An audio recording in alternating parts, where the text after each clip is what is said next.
Parashat Shlach. La Parashat Shlach, elle est liée à un tournant dans notre judaïsme, le moment où le peuple juif doit prendre la décision de rentrer en Eretz Israël. Est-ce qu'il faut envoyer des Meraglim ou non? Les Meraglim, ce sont des gens qui viennent espionner la terre d'Israël. Espionner la terre d'Israël, pourquoi faire? Voilà toute la question. En réalité, dans les Maamarim du Rabbi et des Rebbeim, on s'aperçoit que, puisque tout était de manière miraculeuse, il n'y a aucune nécessité de vérifier est-ce qu'on peut rentrer en Eretz Israël, remporter la guerre en Eretz Israël. En réalité, quand on vit dans le miracle, on ne va pas prendre les mesures des choses. On aura vu dans notre génération, après les miracles de la guerre des 6 jours, alors le peuple juif, le gouvernement prend la mesure des choses, et là c'est la chute. C'est la chute dans une conscience autre que la conscience de la Kedusha. Donc en vérité, on doit savoir que soit j'ai choisi mon monde qui est en dehors de la Kedusha, soit je suis dans la Kedusha. Comment on fait le lien entre les deux? Ici, ce qui est extraordinaire, c'est que des grands d'Israël ont chuté. Pourquoi ils ont chuté? Parce que justement, ils ont choisi le monde de la Kedusha en dehors de la matérialité. Et ça aussi, c'est peut-être le troisième interdit. C'est-à-dire qu'on doit choisir un monde de Kedusha qui s'habille dans la matérialité, et c'est tout le chidouche même, on va dire, des Dvar Malchut du Rabbi. Et Dvar Malchut, par rapport aux autres enseignements de la Chassidut, c'est la pénétration de la Torah, de la vision divine de Dieu dans le monde matériel, mais jusqu'au bout.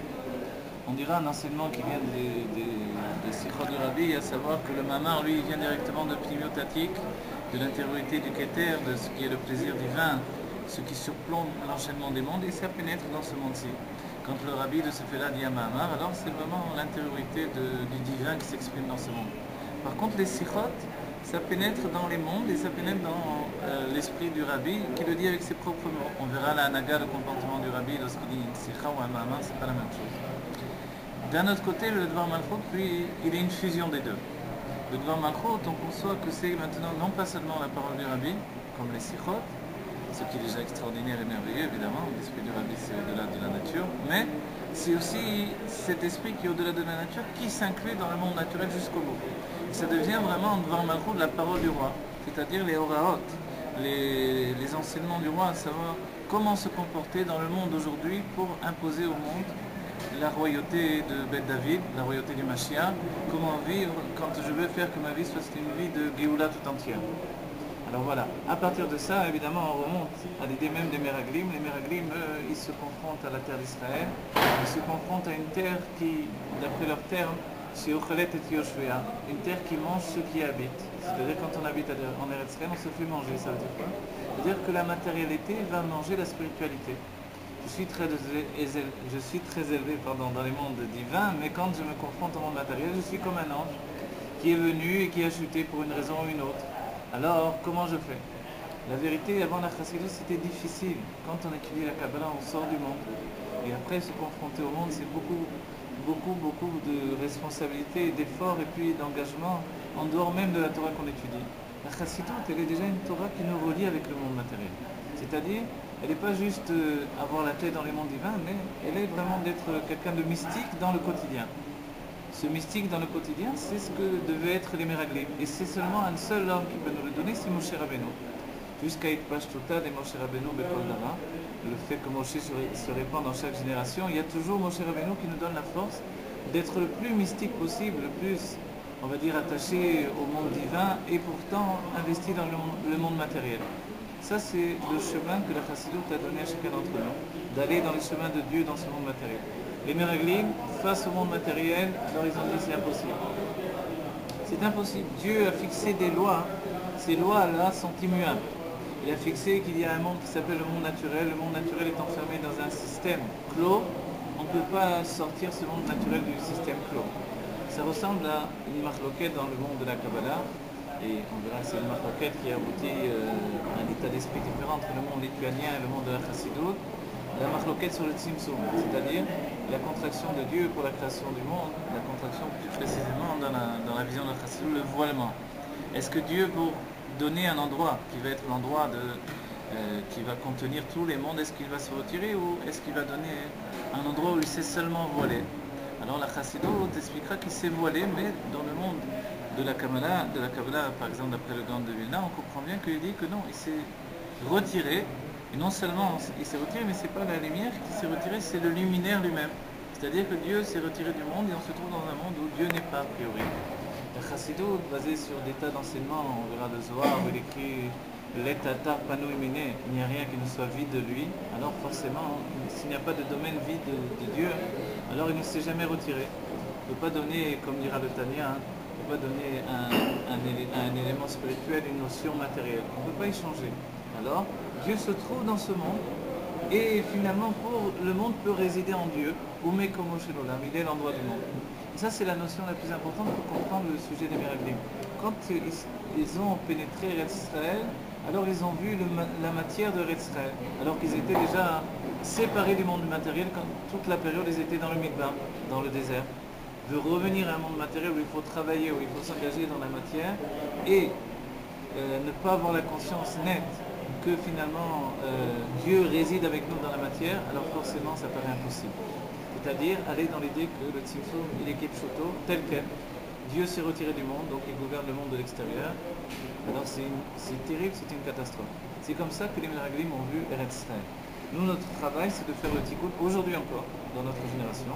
La réparation, c'est d'affirmer notre droit à Eretz Israël, notre volonté de résider en Eretz Israël, de prendre possession de Eretz Israël. Les Maharim du Rabbi nous disent qu'on voit bien qu'il y a une différence entre l'époque de Yoshua et l'époque de Moshe, puisque c'est notre Haftarah également. Et l'époque de Moshe, c'est une époque où Moshe a envoyé les Meraglim, et qui ne devaient pas être des Meraglim, mais plutôt des touristes. Ils devaient faire du tourisme. La tour et Israël, c'est l'étymologie de tourisme. Alors, allez visiter, allez voir, vous les rapportez des cartes postales, allez-y. Mais ne revenez pas maintenant comme si vous allez voir, c'est vraiment comment on va l'attaquer, etc. On va l'attaquer de manière surnaturelle. Donc peu importe, qu'il soit fort, qu'il soit faible, prenez connaissance si vous voulez, mais c'est pas d'après ça que je vais définir ma pénétration dans l'Israël. Et de là alors, les Meraglim de Yoshua, par contre, ils avaient eux une manière autre qui était celle d'être envoyés par Dieu.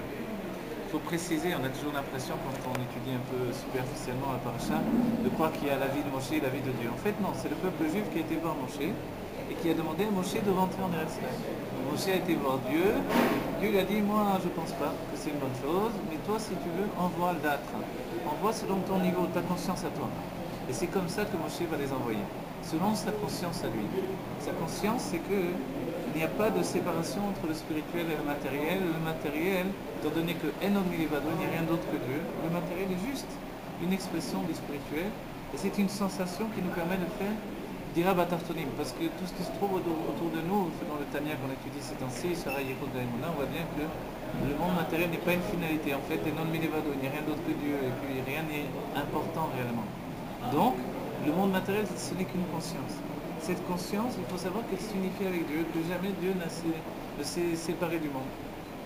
Du temps de Yoshua, c'était différent. Dieu a ordonné d'envoyer des Meraglim. Pourquoi? Parce que du temps de Yoshua, les âmes sont déjà différentes. Ce ne sont plus des âmes de Hatzilou, du monde de l'émanation, mais des âmes de Bria, du monde de la création.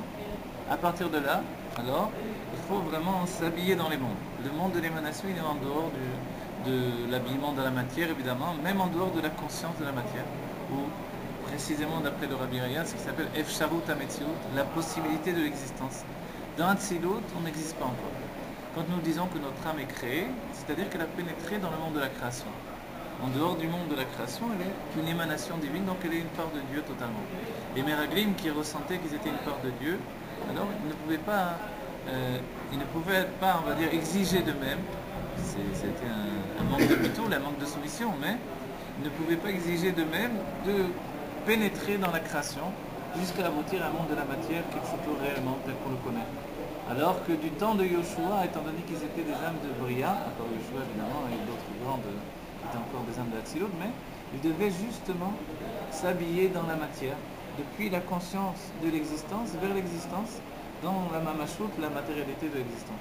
Et à ce moment-là, effectivement, il faut envoyer des Meraglim, c'est-à-dire que là, il faut faire ce qui s'appelle en hébreu une nishtadlut. Il faut faire maintenant avec la situation du monde. Faites attention comment marche le monde. On va dans une ville, on va prendre les habitudes de la ville. Donc il faut faire avec le monde lui-même. Et pour faire avec le monde, alors, il faut vraiment s'habiller dans le monde. Maintenant on va dire, bon, mais si je rentre dans le monde et que je fais avec le monde, est-ce qu'il ne va pas y avoir des miracles? Le chidouche, c'est de savoir que le monde ne contredit pas l'idée du miracle. Et le date de Moshe, c'était ça, c'était que le monde naturel n'est pas un monde naturel qui se trouve en dehors de Dieu. Le monde naturel est là pour nous aider, comme on verra dans le Dvar Malchut de Parashat Korah, que le monde naturel, lui, il est là pour justement exprimer la volonté de Dieu. Et que quand on fait Messir Nefesh pour Dieu, pour dévoiler le divin, et être un juif qui diffuse la chassidut, alors le monde naturel ne va pas venir contredire ce message, mais au contraire nous aider à distribuer, à diffuser ce message. Voilà, nous, de tout ça, on doit prendre l'enseignement essentiel. Les Meraglim de Yoshua ont pénétré Eretz Israël par le Manoul, qui est Yericho. Yericho, c'est on va dire la tête des Choshim, c'est-à-dire la tête de tous les sens qu'il y a en nous. Les sens, c'est-à-dire la vision, l'odorat, etc. Le Réar, lui, Yericho, de l'étymologie de Réar, l'odorat. L'odorat, on voit que c'est, d'après les paroles du Rabbi, c'est le rouge, le sens, qui lui ne donne pas de jouissance physique. Il ne tire qu'une jouissance spirituelle, dans l'âme uniquement. C'est pour ça qu'on c'est Shabbat, pour rassénérer l'âme, pour la tranquilliser, on lui donne de sentir des bessamim, de sentir des parfums. Pourquoi? Pour lui donner d'éprouver un peu de tranquillité. Parce que les deux âmes ont été séparées, les âmes d'en haut, l'âme d'en haut et l'âme d'en bas. Les parties de l'âme d'en haut, les autres supérieures, les autres inférieures. On a reçu pendant Shabbat la Mishama Etera et l'âme supplémentaire.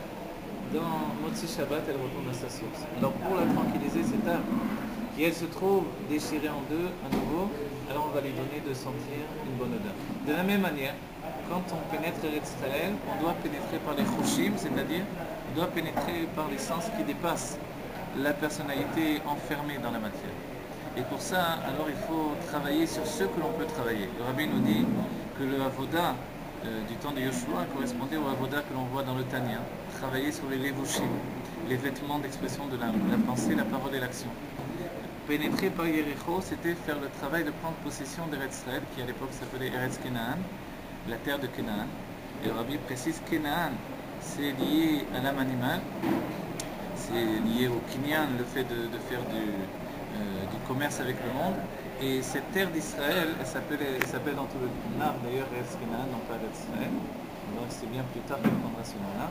Mais elle devient Eretz Israël que quand j'ai transformé mon âme animale en âme divine. Eretz Kenaan, c'est la terre des 6 peuples. Ces 6 peuples correspondent aux 6 mesures de sentiments. Et les 6 mesures de sentiments, alors, ce sont 6 mesures de sentiments qui sont en moi. En rentrant dans Eretz Israël, j'aurais dû, et les Meraglim auraient dû, penser qu'ils rentrent dans leur nature, à eux, dans leur cœur, dans leurs sentiments. À eux de transformer leurs sentiments en des sentiments de Gdusha. Mais c'est un travail qu'il faut faire. Et si bien qu'on peut penser, mais s'ils étaient des tzadikim, on n'aurait pas dû faire ce travail. En réalité, le travail qu'il faut faire, il faut le faire même quand on est un tzadik. On peut travailler, nous dit le Rabbi, à la manière du Benoni, travailler sur les vêtements d'expression. Pourquoi? Parce que ça touche beaucoup plus profondément l'âme. Et la précision, on dit que le Tanya, d'après le petit-fils du Baal Shem Tov, le Tanya, c'est la Vodat Hashem de Abraham, Yitzhak et Yaakov, qui étaient les tzadikim mais qui travaillaient quand même selon les Vushim, les vêtements d'expression de l'âme. Donc vite, on puisse faire ce travail-là, non seulement de faire un travail selon les Vushim, mais également de prendre possession directement de nos sentiments. Alors Shabbat est pour masser la pensée, la parole et l'action, mais en plus de ça, vraiment transformer notre être, devenir un tzaddik et plutôt de ce fait. Dans le Tanya, il est écrit qu'on doit tous être des tzadikim. On a juré chacun d'entre nous, peut-être par jour, on doit être des tzadikim. Le Rabbi nous dit on peut tous être des tzadikim. Des forces particulières ont été données à nos générations pour devenir des tzadikim. Il faut un engagement total. Facile à dire, mais il faut le faire. Pour le faire, il faut réunir le spirituel et le matériel, être le contraire des Meraglim, savoir que Dieu il a exigé des lois, mais qu'il peut à chaque instant transformer ces lois. On doit avoir une émouna pshuta de ça, vivre comme quelqu'un de naturel, mais savoir que le miracle peut transcender le monde naturel. Voilà, écrit à Mélanie Mashiach, Rabbi Dagueula, avec Rabbi Mashiach, tous on rentre dans l'extrait de la Géoula qui sera d'ailleurs le monde entier, puisqu'elle va s'étendre au monde entier. Écrit à Mélanie Mashiach.